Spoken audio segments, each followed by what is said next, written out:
Ben voilà, bonjour à tous. On voit qu'il y a déjà pas mal de personnes de connectées. Ravi de partager ce moment avec vous et avec mon collègue Jean-Bernard. Il est 10h59, il n'est pas encore 11h. Donc, on va mettre à profit ces 2-3 petites minutes encore qu'on va laisser aux futurs participants pour partager avec vous et ceux qui ont moins l'habitude d'utiliser Livestorm les différentes fonctionnalités pour que ce soit une heure un peu d'une expérience intéressante à passer ensemble. Jean-Bernard, si tu veux peut-être, il est pile 11h en plus, ce qui permettra encore aux retardataires de nous rejoindre. Merci, bonjour à toutes et à tous. Alors, petite partie technique sur la droite de votre écran sur la plateforme Livestorm. Vous avez les mots chat, questions et sondages. Le chat sera animé par notre collègue Carole Roussel et c'est la partie dédiée aux questions d'ordre technique, donc de connexion avec le webinaire, la plateforme si vous expérimentez des difficultés techniques. La partie questions est réservée à toutes les questions que vous souhaiterez poser pendant le webinaire. Et c'est notre collègue Franck Pouzet qui vous répondra, en tout cas à certaines de ces questions, et on gardera un certain nombre pour la fin. Donc, n'hésitez pas à écrire vos questions au fil de l'eau et on les traitera en fin de webinaire. Un dernier aspect est l'aspect sondage. On a prévu 2 sondages. En fait, on va vous soumettre à la question. Voilà. J'espère que vous êtes prêts, bien installés. On démarre. Bon, j'espère que tu n'as fait peur à personne en soumettant probablement à la question. Tout d'abord, peut-être avant de rentrer dans le vif du sujet, à savoir discuter, partager ensemble sur les enjeux de la construction d'un plan d'action commerciale en équipe, 2 mots rapides pour se présenter. À titre personnel, j'ai un peu plus de 20 ans d'expérience en entreprise, 10 ans dans une PME anglo-saxonne, dans l'industrie, 10 ans dans un groupe français de construction et de services, et 3 ans dans une start-up dans le domaine des énergies renouvelables. Et j'ai respectivement occupé des fonctions d'ingénieur commercial, de direction des ventes et de direction de business unit. Ma spécialité chez Tops Consult, c'est d'abord l'organisation commerciale et le développement commercial. Et je suis un des associés fondateurs de la société. D'ailleurs, Tops Consult veut dire transformation des organisations, des process et de la stratégie. Nous avons créé cette société il y a 12 ans avec l'idée de réunir des experts sectoriels et des spécialistes de la vente pour aider concrètement nos clients à accélérer leur croissance selon 3 dimensions. Tout d'abord, professionnaliser et industrialiser la fonction commerciale dans l'entreprise. C'est bien le sujet de la journée aujourd'hui.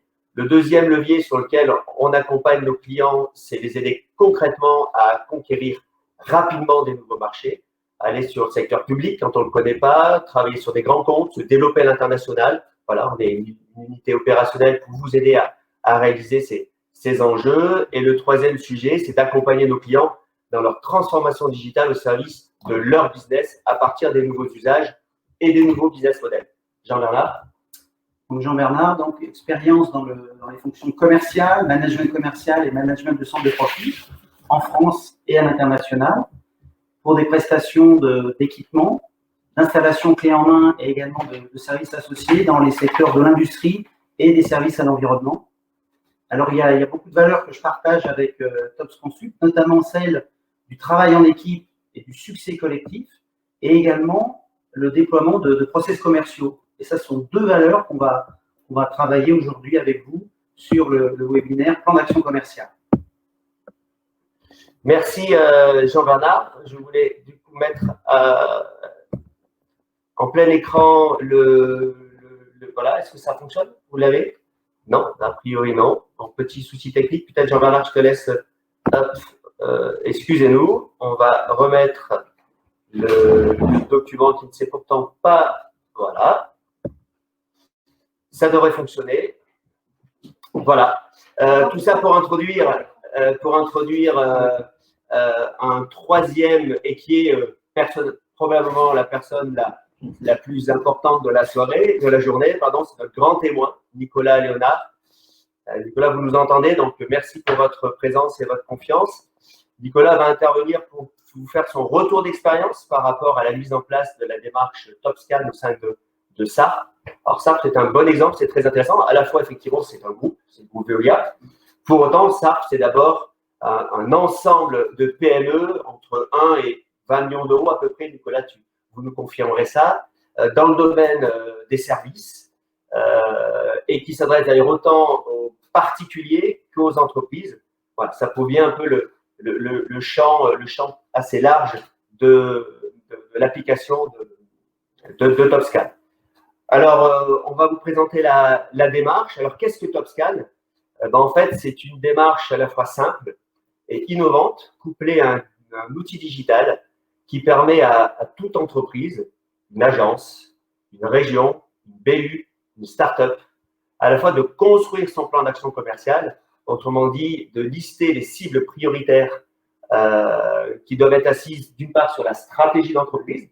Donc, cette stratégie, faut-il qu'elle soit connue, partagée et définie? Donc, première question, par exemple, les gens et que les entreprises doivent se poser. Et un ciblage commercial, c'est aussi assis sur des ressources qu'on doit affecter aux meilleurs endroits. Donc, premier sujet de la démarche est évidemment de construire son plan d'action commercial. Et vous avez vu que le leitmotiv de la matinée, c'est construire avec les équipes. Donc, on va vous présenter cette démarche justement avec cet ADN qui est d'impliquer les équipes opérationnelles.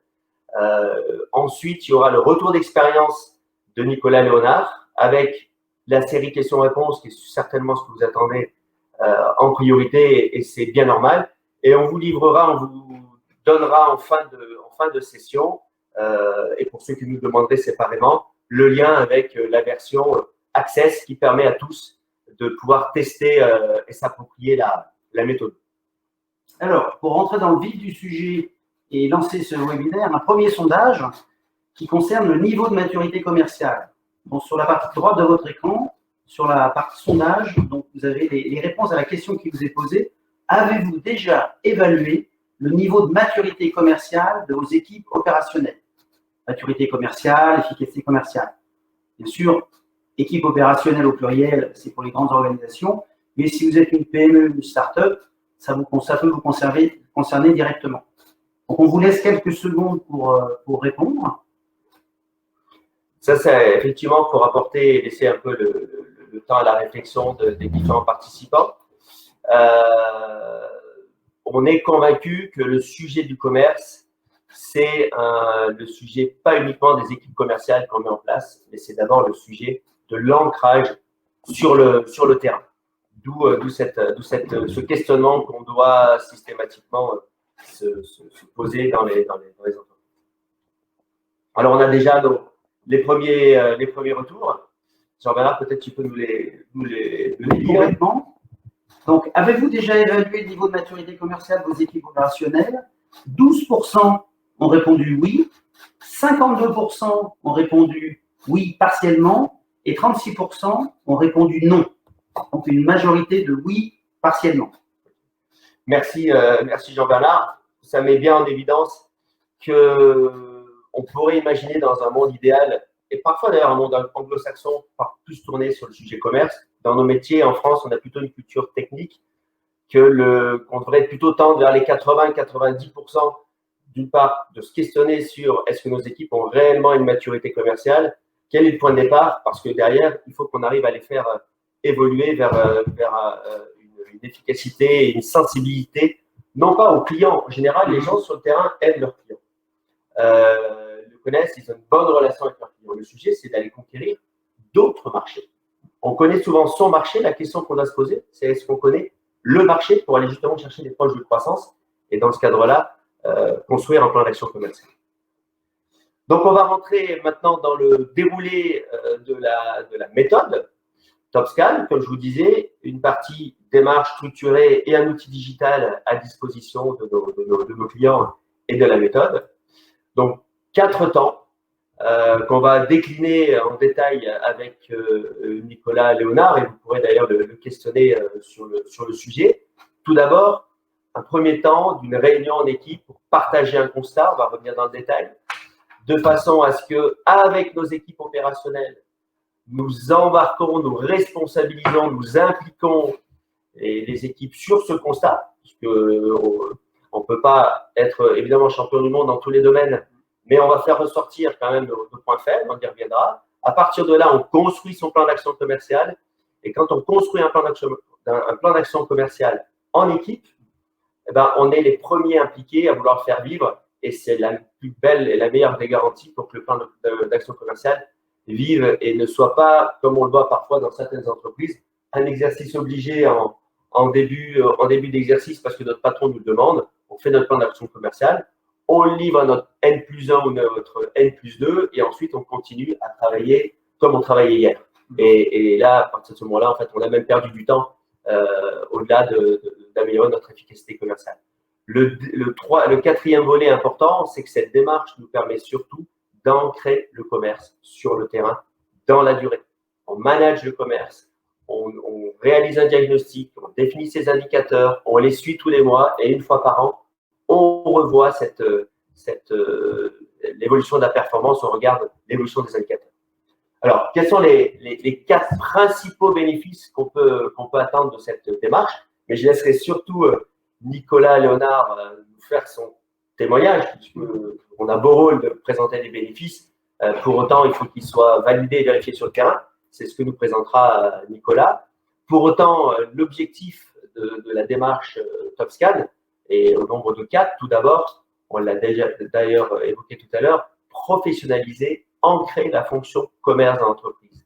Faire en sorte que le commerce soit reconnu comme un vrai métier avec des outils, des méthodes et des process. La valeur ajoutée d'une entreprise n'est pas qu'une valeur ajoutée technique ou de service ou de relation client. Elle doit être aussi ancrée sur le commerce et il n'y a pas lieu d'opposer la compétence technique à la compétence commerciale. Point numéro 2, vous l'avez compris, et pour ma part, c'est le principal bénéfice, c'est embarquer ses équipes sur ce constat et sur cette dynamique vertueuse et après les outiller, en fait, leur donner confiance. Très souvent, l'acte qui inhibe la démarche commerciale, c'est le manque de confiance des équipes. Donc, la démarche leur permet de mettre en exergue cet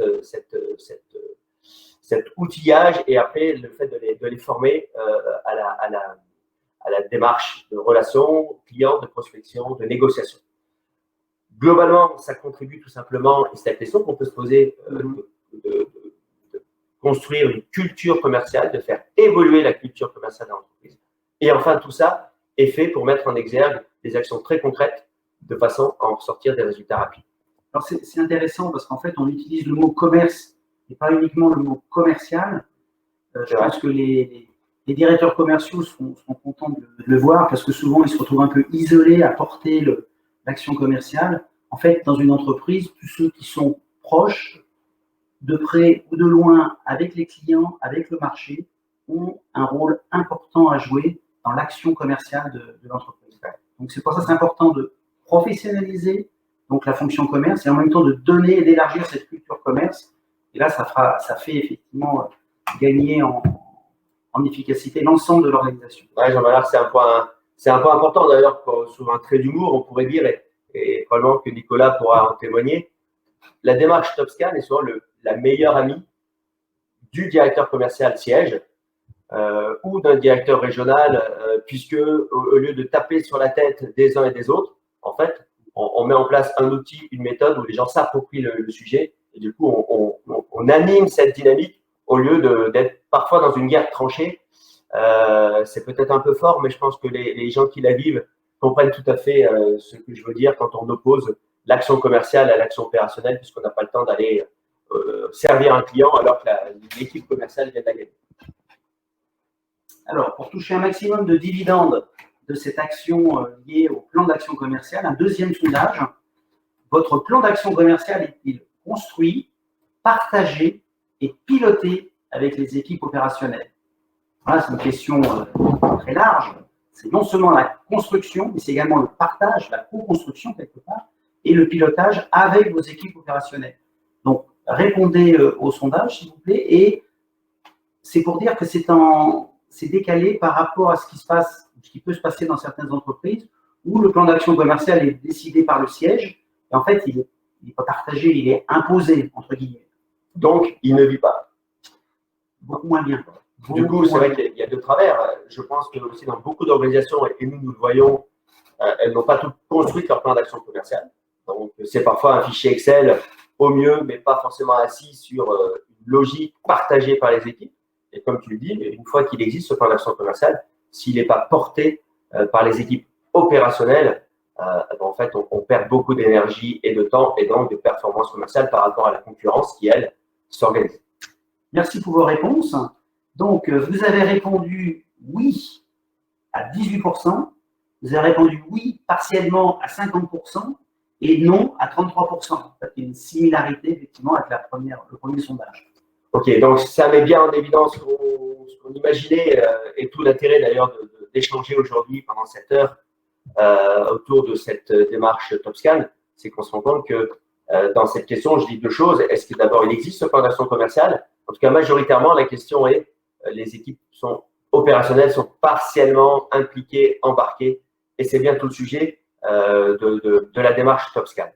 Alors, pour rentrer dans le détail de cette démarche et pour glisser tout doucement vers les questions-réponses et le témoignage de Nicolas Léonard, donc c'est une démarche en 4 temps. Hein, donc, le premier temps, avec un préambule, le premier temps, en fait, c'est tout doit partir de la direction d'entreprise. C'est vraiment une volonté, une conviction que le commerce est un vrai métier, qu'il ne faut pas l'opposer à la technique et qu'on en a besoin pour mesurer et piloter ses ressources qui ne sont pas illimitées. Donc, on se rappelle que, et c'est intéressant, ça peut être dans un temps très court, il ne s'agit pas de partir dans un projet tunnel de plusieurs mois, entre 4 et 6 semaines, toute unité opérationnelle peut ressortir de la démarche avec son plan d'action commerciale et ses outils, et elle sait où elle doit aller. Donc, la réunion de cadrage a un objectif, on l'a déjà fait plusieurs fois avec Jean-Bernard, c'est de revisiter l'outil digital pour adapter les questions à la culture, aux objectifs, aux enjeux, à la stratégie de votre entreprise. Donc, c'est vraiment un outil qui s'adapte à des PME, à des startups et aux grands groupes. Et Nicolas nous présentera effectivement le déploiement au niveau de SAP, qui est d'ailleurs devenu Excel SAP. C'est-à-dire que c'est plutôt un SCAM, il a été débaptisé. C'est l'outil Excel SAP qui appartient aujourd'hui au groupe SAP. Donc, rendez-vous 1, comme on dit quand il y a 4 à 6 semaines, 3 rendez-vous, c'est clair, c'est précis et on peut avancer rapidement. Point numéro 1, réunion collective, collégiale avec l'ensemble des acteurs impliqués dans la fonction commerce. Donc, évidemment, il y a le patron d'agence ou le patron de la filiale ou de la direction régionale, mais surtout, c'est un acte de management, donc on va chercher l'ensemble de ces équipes. Donc là, ce sont les chargés d'affaires, les responsables d'activité, votre bureau d'études, toutes les personnes qui sont impliquées dans le commerce, elles ont besoin de comprendre notre stratégie et où on va. Donc, point numéro 1, il y a un diagnostic. Sur quelle dimension? Sur les 5 domaines qui construisent l'excellence commerciale de toute entreprise. Donc, il y a des questions détaillées qu'on adapte, comme vous le précisez avec votre entreprise. D'abord, sur la stratégie commerciale, est-ce qu'elle est connue, partagée? Très souvent, quand on pose la question, le patron d'agence, le patron de la filiale va dire « bah oui, moi je connais la stratégie ». Et puis, on pose la question au N-1, au N-2, testez-le. Et vous verrez que finalement, elle est un peu moins claire. Et du coup, pour donner du sens ou pour mobiliser les équipes sur le développement de l'entreprise, si on ne partage pas ou si on ne connaît pas la stratégie, on est un petit peu dans le brouillard. Donc, on va lever des freins comme ça qui sont assez faciles à lever, mais qui peuvent être douloureux dans la durée quand ils ne le sont pas. Le deuxième domaine qu'on va adresser, c'est les outils et méthodes. Sur les 3 dimensions, est-ce qu'on a les outils et méthodes sur la fonction commerciale? Est-ce qu'on sait structurer, présenter nos offres? Est-ce qu'on sait cibler? Est-ce qu'on a nos plans d'action qui sont bien structurés, nos fiches actions associées? Les outils et méthodes sur le volet marketing. Est-ce qu'on a les outils pour présenter notre offre autour des bénéfices clients, des éléments différenciants, notre pitch? Et enfin, outils et méthodes pour piloter l'action commerciale. Le 3e volet, c'est le management commercial et son organisation. Donc, toutes les questions qu'on va poser autour du management des équipes, des incentives, des parties variables, des programmes de formation, tout ce qui fait que nos collaborateurs sont à l'aise. Ensuite, il y a des questions clairement sur l'action, le déploiement de l'action commerciale sur le terrain. Et enfin, un dernier domaine qui est comment est-ce qu'on manage les prix et les marges, ce qu'on appelle le pricing, et comment on maximise ces marges naturelles. Les livrables qu'on ressort d'une façon très concrète, qui sont d'ailleurs parfois imprimés par les patrons d'agence et qu'ils mettent dans leur bureau. D'une part, vous voyez sur la gauche la toile d'araignée qui donne en fait un profil. Et ensuite, vous avez des scores, un score global, une moyenne de ces 5 domaines. Et par domaine, vous avez votre score. Alors, point important, il ne s'agit pas de comparer les scores d'une agence à l'autre. Aucun intérêt, ce n'est pas le sujet. Puisque peut-être que l'agence de Pierre Latte aura 3,2 sur 5 et que l'agence de Montélimar aura 4,2 sur 5. Et peut-être qu'en fait, l'agence de Pierre Latte est meilleure parce qu'elle était plus sévère avec elle. Donc, vous voyez, aucun intérêt ni de faire remonter au niveau de la DG, ni de se comparer entre nous. Le profil peut être intéressant en termes de comparaison. Donc, il s'agit surtout de faire son auto-diagnostic avec son équipe. Donc, on a des clients d'ailleurs, dès qu'ils changent leur patron d'agence ou leur périmètre, ils refont TopScan pour permettre d'avoir un nouveau point de départ. De ce cockpit, vous voyez qu'on peut ressortir, vous l'avez en bas à droite, un diagnostic et des recommandations par rapport aux points faibles. Donc, c'est notre valeur ajoutée opérationnelle que d'accompagner les patrons d'agence pour développer et structurer de pallier en fait à leurs points faibles par rapport à des actions et des recommandations que nous allons prodiguer et partager avec le patron d'agence. Et on n'oublie pas de faire ressortir les bonnes pratiques, parce qu'il ne s'agit pas uniquement de se faire mal, c'est aussi l'occasion d'améliorer la performance globale de l'entreprise assez rapidement. Ce que je voulais également préciser, c'est sur ces 5 domaines, c'est une centaine de questions qui vont être partagées avec l'ensemble des troupes de la fonction commerce, le représentant du bureau d'études, le directeur commercial, tous les commerciaux. Et en fait, ils vont partager ensemble une problématique qu'ils n'ont pas souvent l'habitude de voir sous cet angle-là. Et non seulement ça va permettre d'identifier les points d'amélioration, on va pouvoir faire des recommandations, mais surtout, on va les partager dès leur conception, dès la naissance de ces recommandations. Ils vont être embarqués et ça sera beaucoup plus facile pour la mise en œuvre puisqu'ils sont déjà partie prenante de la démarche. Exactement. Donc, vous avez bien compris que le leitmotiv, c'est embarquer et je pense que c'est bien le sujet. Je vois beaucoup de participants qu'on connaît déjà. Merci d'ailleurs pour votre présence à tous et on voit très bien que le sujet n'est pas par rapport à vous, directeurs commerciaux, directeurs généraux, patrons d'agence ou de région. En fait, c'est surtout nos équipes, comment est-ce qu'on les embarque. C'est bien ce que tu soulignes. Donc, à partir de ce rendez-vous 1, il y a un travail en chambre, entre guillemets, du côté de Tops Consult pour travailler sur ces points faibles. Et de là, on fait ressortir des recommandations à partir de ce diagnostic. Et ces recommandations, qu'on va hiérarchiser, c'est aussi ça notre valeur ajoutée. Sinon, évidemment, on pourrait ressortir avec une liste à l'après-vert et ce n'est pas avec cela qu'on va progresser.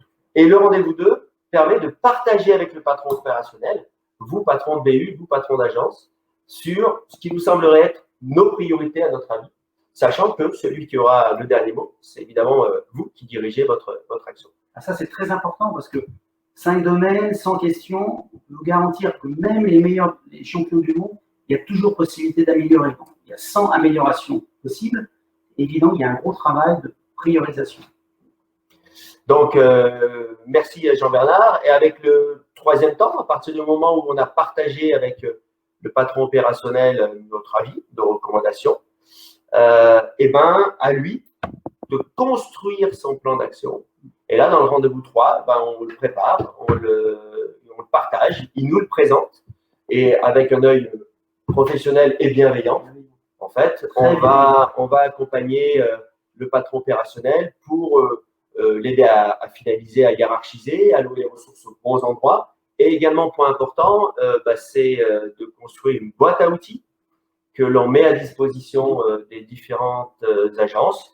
Et c'est des boîtes à outils avec des outils extrêmement pragmatiques et opérationnels, utilisables par toute personne qui a juste envie d'être impliquée dans la fonction commerce et qui a envie d'être tout simplement de bonne volonté, parce que les outils ne vont pas exclure non plus le management.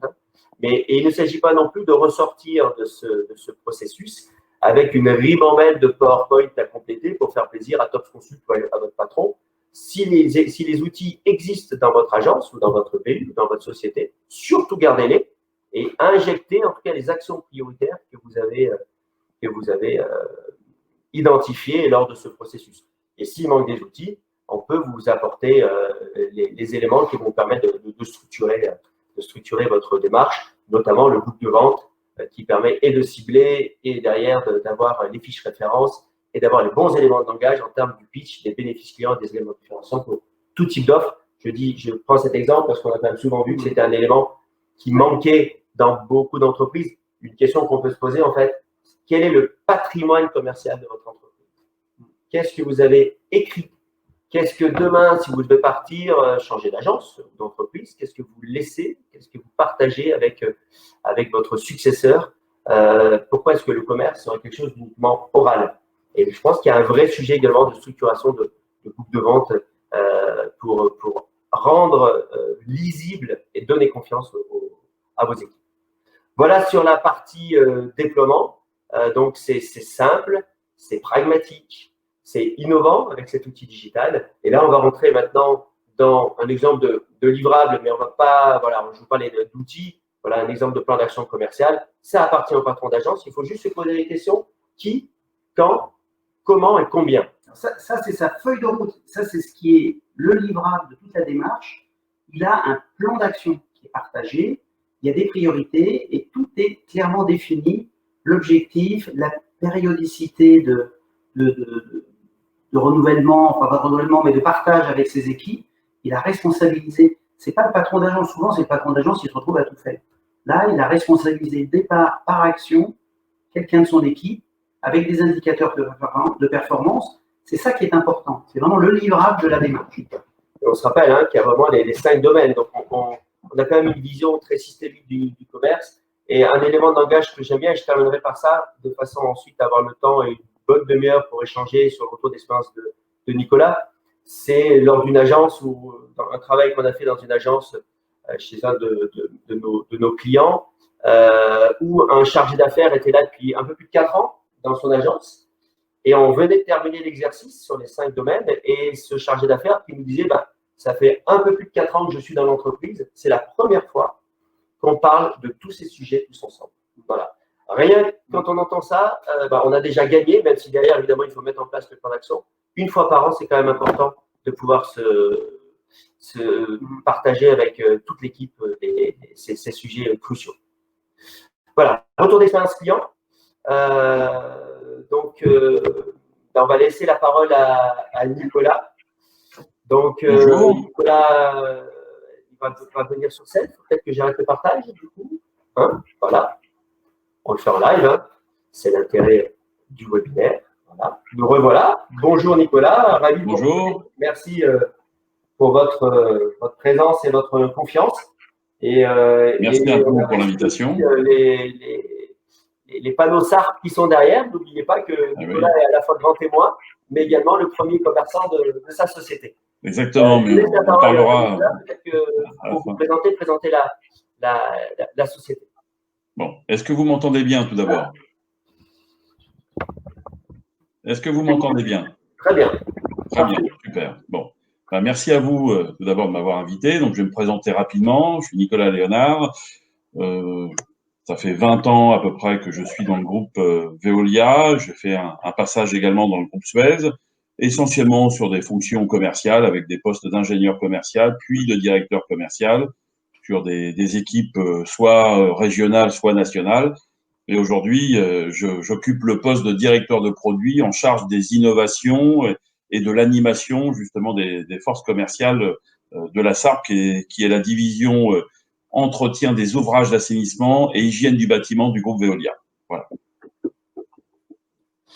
Merci Nicolas. Alors, merci Nicolas. Un certain nombre de questions. Avant, je voudrais également profiter de l'occasion pour saluer les 4 dirigeants de SARP qui nous font confiance. Donc, Marc-Olivier Well, Fabrice Serval et Florence Mignot. Ils en soient remerciés et merci Nicolas pour nous accompagner sur le terrain. On apprécie vraiment beaucoup votre rôle. Vous avez un rôle très important d'émancipation et de communication pour faciliter la démarche et les progrès obtenus dans chaque agence. Alors, première question, pourquoi avez-vous lancé cette démarche chez SARP? Et nous avons lancé cette démarche chez SARP puisque la culture de la SARP est avant tout une culture d'exploitation. Et effectivement, le commerce est passé un petit peu au second plan, alors que nous avons forcément besoin de développer en permanence nos agences et puis d'aller conquérir de nouveaux prospects. Donc, nous avons lancé cette démarche-là pour, dans un premier temps, faire un état de maturité de façon assez pragmatique sur le commerce dans nos agences, et puis surtout aborder effectivement, comme ça a été présenté tout à l'heure, les 5 thèmes qui nous semblaient importants de pouvoir être amenés à scorer, en tout cas dans nos agences, et puis plus largement après, puisqu'on l'a fait sur plusieurs agences, et cette fois-ci à la dimension d'une région, essayer aussi de piloter ou en tout cas d'animer cette fonction commerciale en région et au siège. Alors, justement, on a une question, parce que ça, nous avons attendu pour faire du commerce et une entreprise très efficace, très rentable. Donc, la première question qui me vient quand je vous entends, c'est comment les équipes ont vécu cette démarche? Je pense tout d'abord avec curiosité, très honnêtement avec curiosité, puisqu'ils ne sont pas nécessairement habitués à ce genre de démarche. Je pense aussi avec beaucoup de bienveillance. Voilà, je tiens à le souligner parce qu'effectivement, l'attitude de Top Consult à nos côtés nous a quand même voilà, rassuré les équipes. Moi également, voilà, même si j'étais au quotidien auprès de ces équipes commerciales, c'était pas un exercice voilà coutumier. Donc ça, c'était plutôt assez intéressant. Ça a été enrichissant pour les équipes. Ça leur a permis aussi par moments de faire tomber des pans de mur de certitude sur leur connaissance du territoire, leur façon de faire du commerce. Et là, ils ont pris un peu de recul. Et je pense qu'effectivement, enfin, je pense pas, puisque je vois, hein, puisqu'aujourd'hui, ils sont généralement assez demandeurs pour justement que cette démarche-là soit faite en région, puisqu'on est encore en phase de déploiement. Voilà, à chaque fois, ça a été bien perçu, mais aussi parce qu'on arrive avec des outils et de la méthode. Et ça les aide beaucoup. Mais il faut du concret. Alors, quels sont les principaux bénéfices que vous invertirez? Alors, on peut faire un distinguo peut-être entre le siège et puis le terrain. C'est pas toujours. Alors, au niveau du siège, ça nous a permis de faire ce constat de différence de maturité entre nos agences. Bon, c'est vrai qu'on avait des agences voilà, plus anciennes que d'autres en devenir. Et ce constat nous a permis aussi de voir que dans l'application de notre stratégie commerciale, eh ben, celle-ci devait par moment évidemment se faire à 2 vitesses ou en tout cas s'adapter à ces compétences d'agence. Ça nous a permis aussi d'avoir des outils de pilotage avec le plan d'action de l'agence, revenu sur un secteur, revenu sur une région, revenu sur un siège. Eh bien, ça nous donne des outils de pilotage qui sont plus uniformes, plus en harmonie aussi sur l'ensemble d'une structure, d'un pôle. Voilà. Aujourd'hui, on a 120 agences en France quand même, hein, avec, je crois qu'on doit frôler les 150 commerciaux. Donc tout ça, ça avait besoin de s'organiser. Ça a été l'apport du siège. Alors je le dis avec effectivement les outils, la méthode, et puis des approches telles que le pricing qui parlait très très peu chez nous. Voilà, on est dans les métiers de l'assainissement, hein, donc c'est encore un peu voilà, des notions qui n'abordent que très peu. Et puis la notion de prospection, voilà, qui était une grande inconnue chez nous aussi. Et là, effectivement, il fallait aborder ça avec beaucoup de méthode. En région, ça a été énormément structurant. Et je le redis, ces plans d'action qui ont été animés par les directeurs d'agence, par les directeurs de secteur et par les directeurs de région ont véritablement permis de structurer le commerce puisqu'on approche tous les acteurs du commerce. Tout le processus commercial rentre dans cette dynamique-là. Et ça a été très apprécié et très intéressant de réaliser ceci en région. Merci Nicolas. C'est vrai que ce qu'on peut partager aussi avec nos collègues, parce qu'on est des personnes humbles et pragmatiques, on est convaincus que cette démarche peut avoir du sens, mais on est passé toujours par une phase pilote. En fait, hein. On avait choisi 2 directions régionales avec une dizaine d'agences, hein, qu'on a déployées en quelques mois, en 3 mois, et ce qui a permis en fait que les meilleurs commerciaux de la démarche TopScan, que ce soit ni Nicolas Léonard ni Top Consult, en fait, c'était les patrons d'agence qui étaient les premiers à remarquer et à reconnaître que ça leur a permis d'embarquer leurs équipes, de revisiter, de se remettre en question. Ils n'ont pas forcément appris grand-chose sur le fond parce que c'est une idée d'évidence. Pour autant, de se questionner, c'est un point extrêmement important et surtout de le faire faire par leurs équipes. Exactement. Un point, Nicolas, vous pouvez nous rappeler un peu la taille de la plus petite agence et de la plus grosse agence chez SARP? Je crois que SARP, on est aussi B2B et B2C. Hein. Oui, complètement. Alors, c'est vrai que le particulier ne représente pas un gros volume d'affaires en soi sur l'ensemble de la SARP. Sur les 450 millions que nous réalisons, ça va représenter à peine 10%. Voilà. Pour autant, sur certaines agences en province, le chiffre d'affaires fait parfois 50% de celui de l'agence. Donc là, par contre, voilà, pour eux, ce sont des comptes stratégiques, donc qu'il ne faut pas négliger. une taille d'agence moyenne chez Sarp, c'est une taille qui fait 5-6 millions d'euros. Les plus petites font parfois moins d'1 million et les plus grosses font parfois 25 millions. Voilà. C'est un peu l'écart type. D'accord. Donc, comme on parlait de capacité à s'adapter, quelle que soit la taille de il a fallu. Ah oui, avec Franck ou avec Jean-Bernard, on s'est parfois retrouvé en situation avec plusieurs commerciaux, un directeur commercial, plusieurs assistantes, et puis parfois aussi sur une autre agence avec un commercial, le directeur d'agence, la facturière qui fait aussi office d'assistante, et pourtant on devait faire le même travail parce que les attentes étaient les mêmes. Alors justement, peut-être une question que se posent les participants, c'est comment vous faites vivre la démarche Sarp, Excel Sarp, dans la durée? Alors, avant de la faire dans la durée, comment on la déploie, si je peux me permettre? On la déploie avec l'accompagnement de Top Consult, avec l'appui de la direction.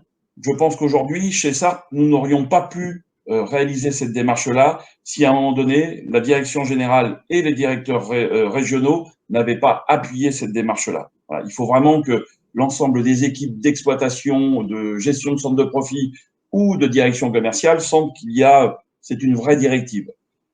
Après quoi, ça se fait avec Top Consult, son attitude, sa bienveillance, je dois le dire, parce que ça nous a permis aussi d'approcher ceci avec à chaque fois beaucoup de sérieux, mais de détente également, et de mettre à l'aise aussi nos équipes. Le directeur commercial, forcément, du secteur, qui est avec nous, parce que lui va devoir animer aussi dans le temps cette démarche-là, et puis toutes les équipes commerciales. Et puis aujourd'hui, quand les agences ont été déployées, quand le service a été rendu, eh bien, le pilotage se fait dans un premier temps au niveau de l'agence, au moment de l'exercice budgétaire, puisque ce plan d'action commerciale s'intègre dans le cadre de l'exercice budgétaire. Les actions sont en phase avec le budget qui est rendu. Celui-ci est rendu au directeur de secteur qui va compiler ces différents plans d'action sur son exercice budgétaire à lui de secteur, remonter ça à la région et remonter ça au siège. Donc, je vous dis, c'est vraiment toute la ligne hiérarchique croisée entre le commerce, les résultats que doit faire l'exploitation ou la région et les résultats du groupe. Tout cet outil a pris cette dimension-là aujourd'hui sur les secteurs sur lesquels ça a été déployé. Et en même temps, Nicolas, si je me rappelle bien, c'est ça que le commerce, il n'y a pas de filière commerciale. Le commerce, il est pour les agents. Quand vous parlez des 150 commerciaux, en fait, ce sont entre autres les patrons d'agents, les patrons d'activité, qui sont les commerciaux, qui vont d'ailleurs peut-être pas que du commerce. Exactement, ils font du commerce, mais ils font aussi de la gestion de centre de profit, ils sont aussi au management de leurs équipes opérationnelles. Ça peut être aussi un responsable d'exploitation à qui on a confié un certain nombre de portefeuilles clients, et puis quelques commerciaux qui sont là aussi autour, évidemment, pour faire du commerce, mais avec une politique, une méthode de commerce qui était beaucoup de commerce entrant par le passé. Alors que là, aujourd'hui, on leur demande d'aller beaucoup plus en contact de leurs clients et quand on parle de pricing, quand on parle d'outils, quand on parle de management commercial, c'est tout ça sur lesquels il a fallu travailler. Tout à fait. Merci. Merci Nicolas. Du coup, peut-être qu'on peut prendre quelques questions qui sont venues au fil de l'eau. Alors, est-ce qu'on pourrait… Quel est le ROI? Alors, question, on va le citer. Bonjour Jean-Paul Canty, ravi et de votre participation et de votre présence. Quel est le retour sur investissement tu m'as enlevé. Voilà, sur la base de votre expérience. Qu'est-ce qu'on peut en attendre en termes de développement de chiffre d'affaires? Voilà une bonne question. D'amélioration des marges, de rotation du personnel commercial. Voilà, un sujet très intéressant. Merci Jean-Paul pour cet éclairage. Alors, 3 questions. Je vais les prendre les unes après les autres. La rotation commerciale, on est dans un métier où on n'a pas beaucoup de rotation commerciale. Voilà, on doit reconnaître qu'effectivement, la population commerciale que nous avons ne tourne pas beaucoup. Par contre, je dirais qu'on s'en est servi pour être un outil de séduction des nouveaux commerciaux que l'on souhaitait faire rentrer dans nos équipes, parce qu'effectivement, les séduire quand on est dans les métiers de l'assainissement, ça n'est pas toujours facile. Donc, de ce fait, leur apporter de la méthodologie et puis leur montrer aussi tout un tas d'outils que nous avons développés grâce à cette méthode, ça nous a aidé à capter de nouveaux commerciaux. Donc, pas tellement de rotation, plutôt une captation.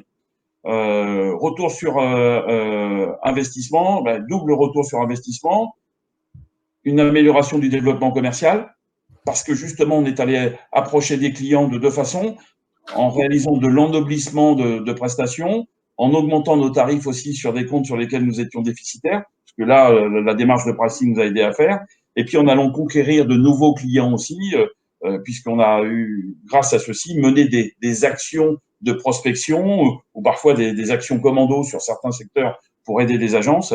Et là, effectivement, il y a eu du développement qui, suivant les agences et les secteurs, a oscillé entre 8 et 10% à peu près de ce que l'on pouvait être amené à réaliser par rapport à l'année passée. Et puis, en termes de résultats aussi, ceci a professionnalisé notre métier, professionnalisé nos commerciaux. Et de ce fait, ils ont appris à mieux vendre. Et grâce aux outils que l'on a mis en place aussi, on a pu contrôler encore un peu plus la notion de rentabilité ou de profitabilité aussi. Et ça s'est ressenti aussi sur notre EBITDA. Ok, merci. Merci Nicolas. Moi, j'aimerais bien rebondir aussi sur cette question très intéressante.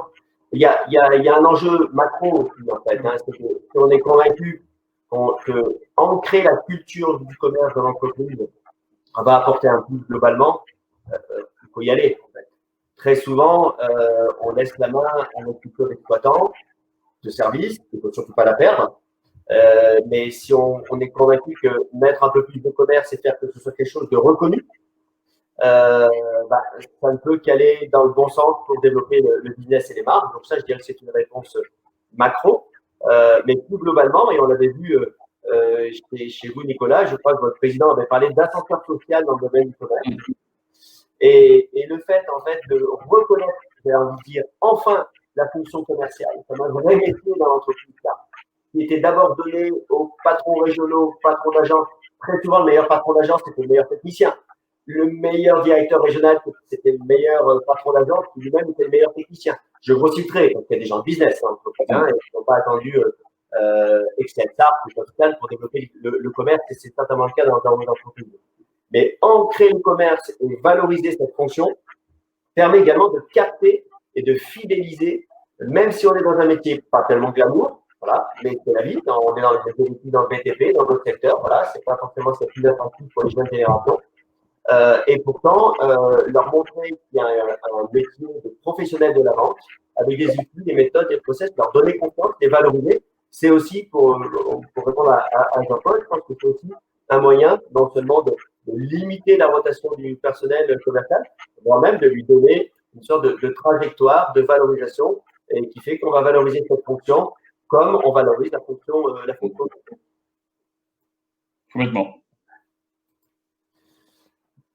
Autre question qui est venue à nous, qu'on peut éventuellement lire.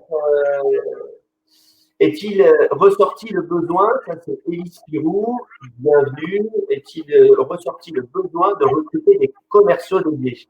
Alors je vais laisser la parole à Nicolas, peut-être pour intervenir. C'est vrai que dans la démarche, on fait en sorte que les gens s'approprient le sujet du commerce, se posent des questions, identifient leurs points faibles, construisent leurs actions, les priorisent, mettent en place des indicateurs et les suivent dans la durée. Mais on peut identifier que dans une des actions, il peut manquer la fonction prospection. On l'a vu dans certaines agences. Et il y a un deuxième volet qui est important également pour aller au bout de la démarche, c'est cette notion d'assessment. Et d'ailleurs, TopCam nous permet de mettre en place cette fonction d'assessment. Autrement dit, ça ne sert à rien de coller une étiquette à mon ami prospection s'il n'aime pas la prospection.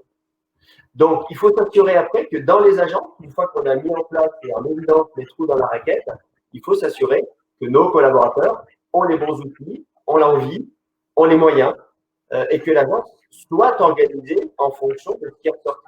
Donc, moi, ce serait donc, oui, il est surtout identifié, peut-être pas de former pas de recruter forcément des commerciaux, mais de les former et de les classer entre éleveurs et chasseurs. Voilà, ça c'est mon input, mais Nicolas, je vous en prie. Oui, c'est exactement ça. J'y apporterai effectivement une précision par rapport au métier de la SARP et la typologie de clients que nous avons. Nous avons cherché aussi grâce à cet outil-là et effectivement l'assessment et la continuité, en tout cas de la démarche que nous avons réalisée ensemble, nous avons cherché aussi à spécialiser nos commerciaux par univers client. Donc, alors, moins sur la partie particulier, parce qu'aujourd'hui, ça se fait plutôt avec nos agences et voilà, le web. Mais pour autant, voilà, nous avons cherché à spécialiser nos commerciaux en immobilier, en tertiaire industrie, en réseau public. Et dans justement cette spécialisation de commerciaux par univers client, nous avons aussi décliné deux typologies de commerciaux entre les chasseurs et les éleveurs. Voilà, on a un portefeuille client qui est assez conséquent, donc les éleveurs sont importants. C'était d'ailleurs principalement cette population-là que nous avions à la SARP, et nous avons ouvert en tout cas effectivement du recrutement et de l'arrivée de nouveaux commerciaux plutôt sur des profils de chasseurs pour développer. Voilà. J'ai deux bons exemples en tout cas sur des kakémonos derrière moi, des prestations innovantes telles que la dératisation connectée ou l'utilisation de drones. Typiquement, voilà, ce sont des innovations qui sont aujourd'hui portées en grande partie par des commerciaux de type chasseur. D'ailleurs, une question dans la continuité du staffing et des équipes, qui était de demander s'il ne faudrait pas mieux commencer par faire une auto-évaluation, cet assessment de l'ensemble des équipes commerce avant de lancer la méthode TopScan. Personnellement, je dirais que l'intérêt de démarrer d'abord par la méthode, ça permet d'embarquer tout le monde et de là, d'évidence, sortir des besoins en formation et en assessment, plutôt que donner l'impression qu'on n'est pas bon et que tout, ou qu'on envoie en formation. Donc, en fait, cette méthode d'assessment permet également de réduire les budgets de formation, puisqu'on enverra aux formations tous les gens qui sont éligibles à la fonction et concernés par le sujet. Et évidemment, je trouve que la dynamique est peut-être plus vertueuse et plus positive si on commence par lancer cette culture et ancrer cette culture commerce sur le terrain avec la méthode et ensuite de pouvoir passer à l'évaluation de nos collaborateurs. Je ne sais pas si vous partagez ça, même si oui. Je trouve que la méthode telle qu'on l'a mise en place, où on arrive sur le centre de profit, on fait une écoute déjà. On a une grosse écoute active de la première journée de l'ensemble des collaborateurs qu'on est amené à rencontrer. Tous ces acteurs du commerce sont écoutés dans leur parcours et puis aussi dans le recul qu'ils peuvent être amenés à prendre sur le processus commercial qui est en place. Après, toute cette démarche aussi de questionnaire que l'on réalise sur les 5 thèmes se fait aussi avec toute l'équipe commerciale aussi, où tout le monde peut être amené à s'exprimer. Et c'est là, je pense aussi, l'une des grosses valeurs ajoutées, c'est qu'on emmène toute la force commerciale, toute l'équipe commerciale. Quand je dis l'équipe commerciale, l'équipe de commerçants. Chez nous, on va parler de commerciaux, mais on va parler de commerçants aussi, parce qu'un directeur d'agence fait du commerce, un responsable d'exploitation va faire du commerce, une assistante qui répond au téléphone et qui est en charge des particuliers va faire du commerce, et pourtant sa fonction, c'est une assistante d'exploitation. Donc voilà, tous ces commerçants qui rentrent dans ce processus commercial sont associés à cette démarche-là, et ce qui va permettre aussi d'adhérer au plan d'action qui va être mis en place. Par contre, c'est vrai qu'une fois ce plan d'action mis en place, eh ben, c'est cette fois-ci qu'on va regarder les moyens techniques, les moyens financiers, mais également les moyens humains que l'on va mettre en place. Et c'est là où il va falloir juger de savoir si les moyens dont on dispose là sur le centre de profit ou en région sont suffisants et sont adaptés avec les différents profils qu'on a évoqués tout à l'heure ensemble. C'est vrai que c'est un point important. Hein. On entend bien dans ce que vous dites que le commerce, d'abord, on ne parle pas de commercial, on parle effectivement de commerce, et que dans un premier temps, l'objectif du projet, c'était bien de faire en sorte qu'il y ait une appropriation par les patrons opérationnels, par les patrons d'agence du sujet commerce, avec leurs équipes. Contrairement à ce qu'on a tous vécu, certains en tout cas, où parce que le commerce n'avance pas assez vite dans une entreprise, qu'est-ce qu'on fait? Eh ben, on imagine une filière commerciale à côté, et il faut le faire, hein, mais à ce moment-là, il faut le faire d'une façon extrêmement coordonnée. Mais en tout état de cause, si on crée une filière qui peut manquer au niveau des patrons opérationnels et de leurs équipes, eh ben en fait, on perd sur les deux volets, parce que d'une part, on peut désintéresser les équipes et les patrons d'agence du sujet commerce en disant il y a des commerçants. Et puis, il y a le deuxième problème qui émerge, et on l'a souvent vu, c'est qu'après, ça devient un jeu où je vais tirer sur l'équipe commerciale qui vient chez moi, sur mes bases, sur mes terrains, voir mes clients. Voilà, donc je ne dis surtout pas qu'il ne faut pas de filières commerciales qui vont venir dynamiser. D'ailleurs, je crois que Nicolas, vous l'avez fait, parce que vous avez une équipe de rencontre qui a d'ailleurs elle-même utilisé TopScan, qui utilise Celsar aujourd'hui pour piloter aussi son plan d'action. Donc, ça n'exclut pas d'avoir une filière commerciale. Mais l'angle d'attaque, c'est d'abord de repositionner, on va dire, l'église au milieu du village, c'est-à-dire le commerce chez les exploitants, chez les patrons opérationnels. Complètement. Et bien de les mettre en phase avec la stratégie du groupe, bien les mettre en phase aussi avec leur territoire, l'économie de leur territoire, leur force en présence, et faire ce constat qu'ils peuvent aller au-delà de ce qu'ils pensent parfois, au-delà de leurs compétences et puis au-delà de leur certitude. Ouais, merci. Oui, c'est exactement ça. Et le leader a beaucoup d'humilité, hein, finalement, ça leur a permis de revisiter leur certitude avec leurs équipes et du coup de progresser. Et l'intérêt de la démarche, pour ça, comme pour beaucoup d'autres entreprises, c'est de travailler les actions prioritaires de façon très opérationnelle et très concrète. Chaque agence est différente, il y a des clients différents, il y a des prestations différentes. Donc, à chaque fois, c'est des formules.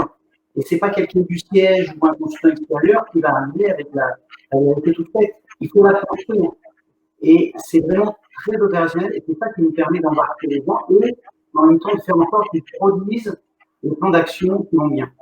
Oui, c'est très opérationnel et puis c'est très court. Moi, je reconnais aussi que les premiers temps, je me suis dit, mince, est-ce qu'on ne se lance pas dans une démarche qui va être longue? Non, c'est très très court. Je dirais que si effectivement le timing est bien respecté, en un mois, maximum un mois et demi, la démarche est entamée et le plan d'action est rédigé, quoi. Donc, c'est que l'on peut déployer rapidement, quand même. Alors, je voudrais traduire pour tous ceux qui nous écoutent. Quand Nicolas dit que c'est très court, c'est-à-dire que c'est économique, c'est concret, opérationnel et économique. Effectivement. Non, opérationnellement, voilà, très dynamique. Voilà, faut que ça avance. D'ailleurs, non, mais le sujet économique est une question, hein, aussi, et du coup, on l'a adressé avec TARP. Donc, l'idée d'une part, c'est de partir sur un nombre d'agences. Quand on parle d'une agence, hein, dans le domaine du B2B, B2C, on va choisir peut-être 10 agences pilotes, globalement. En tout cas, quand on a plusieurs directions régionales, il faut au moins que 2, voire 3 directions régionales pour avoir quand même un éclairage différent. Oui. Donc, déjà, de partir sur un échantillon permet de ne pas le déployer tout de suite, pour ne pas faire peur à tout le monde, et que tout le monde puisse toucher un peu l'intérêt de la démarche. Donc, ça, c'est la partie pilote. De cette phase pilote, ensuite, on décide ou pas de le déployer. Jusqu'alors, dans 100% des cas, les patrons d'agences, les patrons de BU, les patrons de start-up ont décidé de le déployer parce qu'ils ont vu leur intérêt. Et ensuite, avec toujours un enjeu de maîtrise des budgets, on nomme, et c'était le cas, une des idées notamment de Nicolas, c'était de créer des référents dans la société, qu'on forme, qu'on fait monter en compétences, de façon à ce qu'on donne les clés. Aujourd'hui, Nicolas, vous pouvez en témoigner, l'outil Excel-Sart qu'on a développé pour vous est à disposition.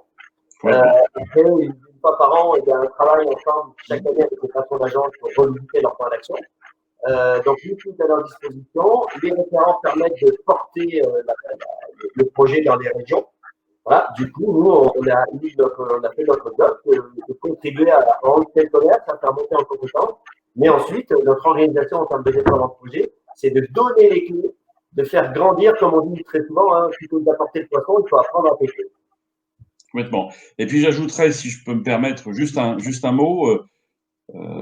Quelque chose qui nous a surpris, mais agréablement surpris, c'est que ces outils et cette méthode, des directeurs de région ont décidé de l'appliquer à d'autres services. Voilà, ce service commercial, en tout cas, ces actions commerciales, puisque on a des plans d'action aujourd'hui avec cette méthode, qui a été mise en place, qui ont été appliqués sur le QHSE, sur la sécurité, sur l'exploitation également, sur le pilotage de centres de profit.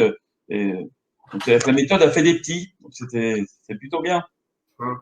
Oui, et cette méthode, c'est ni plus ni moins, une fois de plus, constat partagé, appropriation, plan d'action, conseil averti et retour d'expérience, en fait. Hein. Complètement. Donc, d'ailleurs, on peut probablement témoigner, je crois que chez Stark aujourd'hui, Excel-Sart est devenu un standard du management dans votre démarche qui s'appelle Operators Priority, je crois, hein, dans vos différents, chaque patron a des enjeux économiques, des enjeux opérationnels, et je crois qu'elle abrite commerce, management commercial de l'agence, ou de la BU, ou de la direction régionale.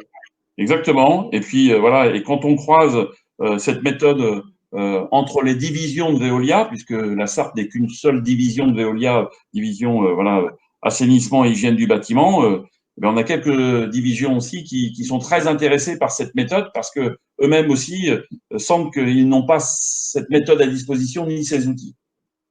Ok. Super, merci pour cette bonne nouvelle. Très bien. Une dernière question peut-être. Qu'est-ce qu'on peut. Je regarde sur le. Alors, une question, quelle est la part de Marie-Flore Carton-Roche? Bienvenue Marie-Flore. Quelle est la part de prescripteurs dans votre équipe? Donc, j'imagine, on peut évoquer cette notion de référence. Vient-il en support des chasseurs ou de l'ensemble des commerçants? Non, je pense qu'on parle plutôt d'organisation commerciale. D'accord. Alors, la part de prescripteurs dans nos métiers, elle est quasiment inexistante, hein, très honnêtement. Elle est quasiment inexistante. On est vraiment des petites unités locales, à proximité du territoire local et de l'économie locale.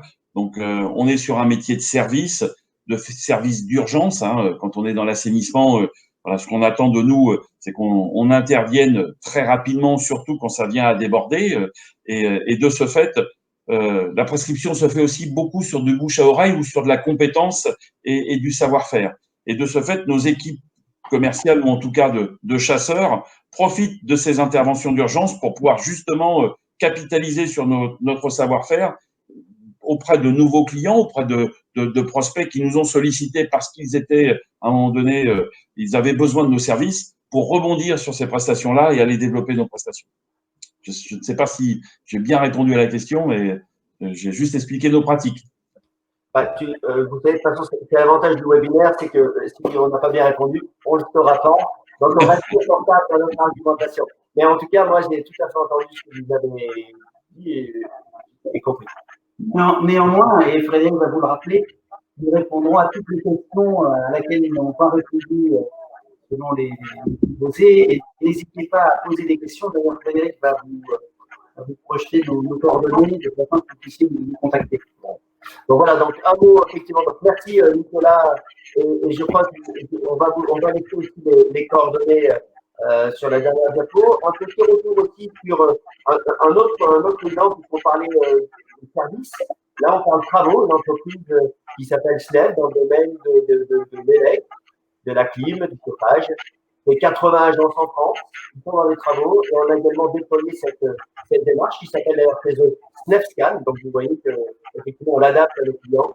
Aujourd'hui, ce qui a été utilisé d'ailleurs en cette phase Covid pour relancer un projet qu'ils appellent le projet Rebond, qui a été un projet notamment pour faire en sorte de réimpliquer l'ensemble des collaborateurs pour un projet d'entreprise dans cette période un peu compliquée et troublante. Voilà, donc on va utiliser effectivement TopScan comme un outil pour fédérer et relancer la dynamique commerciale et réaliser effectivement un projet de commerce qui quand même touche la top line et les marges de l'entreprise. Et d'ailleurs, l'appétit venant en mangeant, de la même manière que SARP est en train de déployer pour des filiales, ou bien la FEC va déployer cette démarche également pour leur filiale qui ne fait pas partie du périmètre initial. Voilà, merci à tous. On vous laisse nos coordonnées. Nous sommes évidemment à votre disposition et on vous laisse le temps, mais vous pouvez nous contacter pour vous donner pour obtenir nos coordonnées si vous avez besoin de questions, de compléments de réponse. Je crois que Nicolas, vous confirmez que vous êtes aussi disponible et disposé à répondre à des questions, même si nous ne sommes pas là. Nicolas. Oui, pardon, j'avais coupé le micro, mais oui, avec grand plaisir, évidemment. Ok, c'est bon. Parfait. Ben, écoutez, je crois qu'on est parfaitement dans les temps, donc on va vous présenter. Voilà le lien qui est à votre disposition, qui est disponible sur notre site internet. Hein. Donc, et le lien vous sera envoyé de toute façon à tous les participants juste dans la foulée de notre intervention. Donc, c'est un outil qui vous permet d'avoir une première idée sur ces 5 domaines, mais il est déjà très utilisé gratuitement. L'intérêt après de l'adapter, c'est d'en faire un outil propriétaire et un outil de management du commerce au sein de votre entreprise. Voilà, une fois de plus, pour impliquer, pour embarquer, pour piloter, pour manager le commerce, qui n'est pas toujours un sujet, comme on l'a partagé tous ensemble, culturel dans notre beau pays qui est la France.